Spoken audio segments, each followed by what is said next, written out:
We dismiss history at our peril. Liberty Nation Radio with Mark Angelides.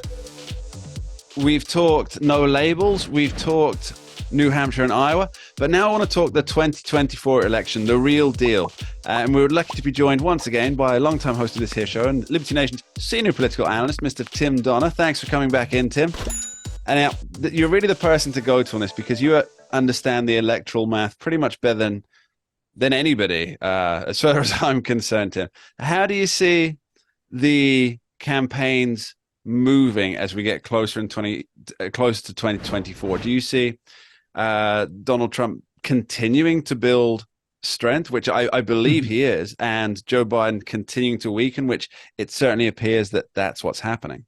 Or have I got my analysis wrong? Well, that's what's happened to this point, but what we cannot predict because it was up to this point in history unthinkable that a major party nominee for president would be arrested and then arrested again and again and again. Now, what that has done, of course, is accrue a great deal of support to Trump in the person of people who don't necessarily want him to run for president, don't even support him, particularly compared to other candidates who are, upset about the way things ended in 2020 and into 2021 and January 6th and all that. But when their guy, it's one thing for them to oppose their own guy. It's another thing when that opposition comes externally. And so it's almost like a challenge to those kind of voters to step up and support Trump on principle, right? Now, How far does that principle go, though, once we see? I mean, he has certainly survived and actually thrived from the first mugshot ever taken of a sitting president.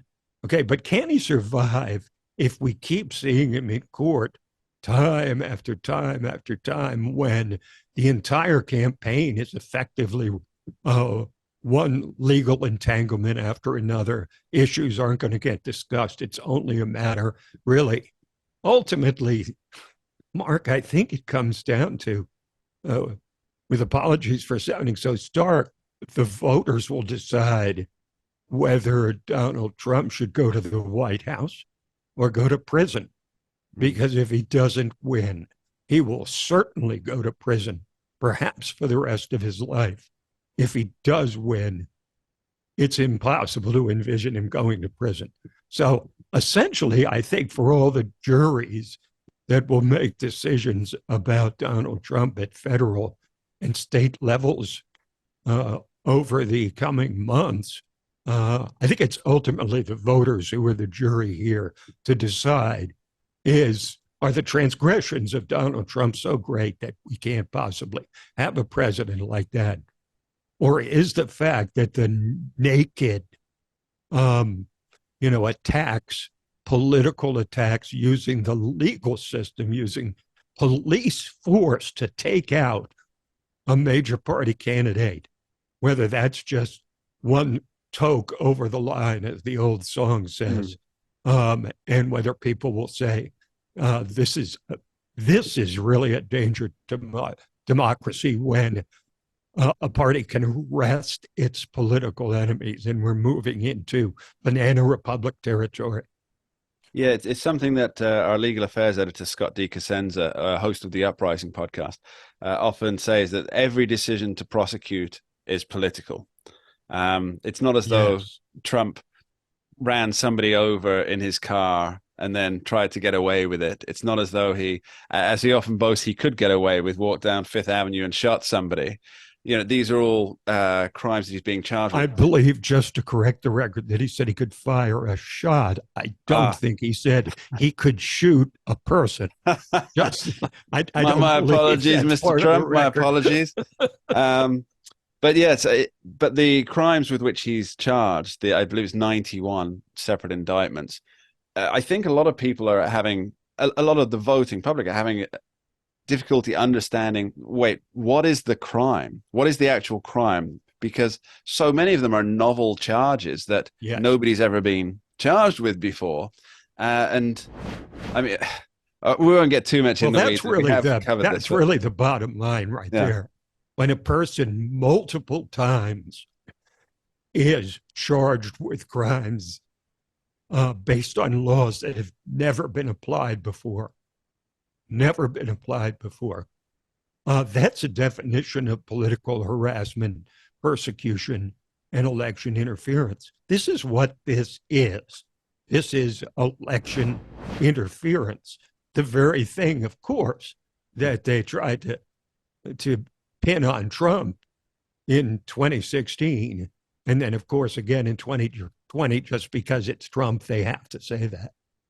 Yeah, that 2016. How did that work out for them again? The Russia hoax, as it's now well Look, known. they're playing the same cards here, Mark. It really they're is. saying there's a lot of similarities because once again, they've determined that Donald Trump is so beatable that they're going to try and tempt Republicans to nominate him, knowing for sure that all Joe Biden has to do is run tapes of January 6th on a loop, and people will be scared off and vote for Joe Biden again. Now, as you say, how'd that work out in 2016, where Democrats were celebrating the nomination of Donald Trump because he said, well, of course, we're going to beat him. Yeah. And we all know how that went. They're playing the same game again, and they're playing with fire.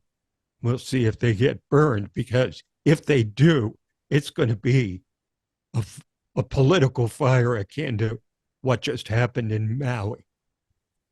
Yeah, the thing is, it doesn't actually, I do get your point, but it doesn't have to be a grand conflagration. I got these words wrong. It doesn't have to be a conflagration. But if there is even just a minor pushback against people, against what's happening to Donald Trump, rightly or wrongly, if people can't understand it, why he's being prosecuted on these crimes that are so hard to explain in even a 5-minute soundbite that they might get on CNN, there only has to be a minor pushback for this to flip the entire country.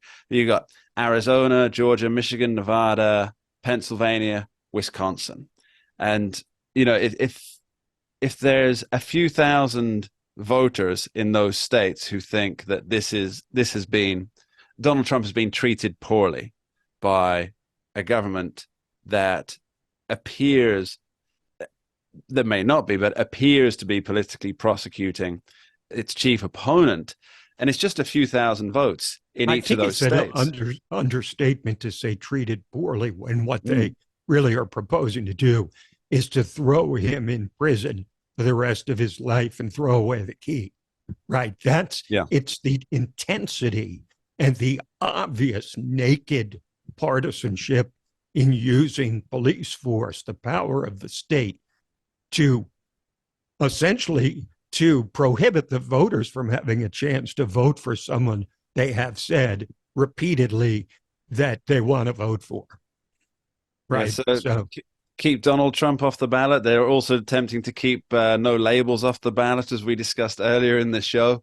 It seems that certain presidents don't want to actually run against anybody. Well, I don't know if they're trying to keep Trump off the ballot so much as to put him on the ballot as a thoroughly discredited individual, right? Because they think they can beat him. I think they have figured from the beginning they couldn't beat any other legitimate Republican contender, i.e. Ron DeSantis, Nikki Haley, Tim Scott, and the like, that Trump was the one they could beat, and the only way they could beat him was to encourage his nomination, which they certainly have done by using the law to arrest their political enemy repeatedly. It's a dark, dark time in American political history, Mark. It really is. When we reach the point where one party, the ruling party, arrests the leader of its opposition. Yeah, Joe Biden promised us a dark winter, and he certainly delivered on that promise. He did deliver on that promise. True. Tim Donner, thank you ever so much. Pleasure, Mark. We dismiss history at our peril. Liberty Nation Radio with Mark Angelides. Don't get caught up in the media madness. Join our movement for free thinking and free speech at libertynation.com. Publishing news and analysis 24/7 with original articles by our team of authors who tell it like it is. Join us each week for online TV shows, The Uprising Podcast, and Liberty Nation Radio. We believe in free thinking and free speech. We are libertynation.com.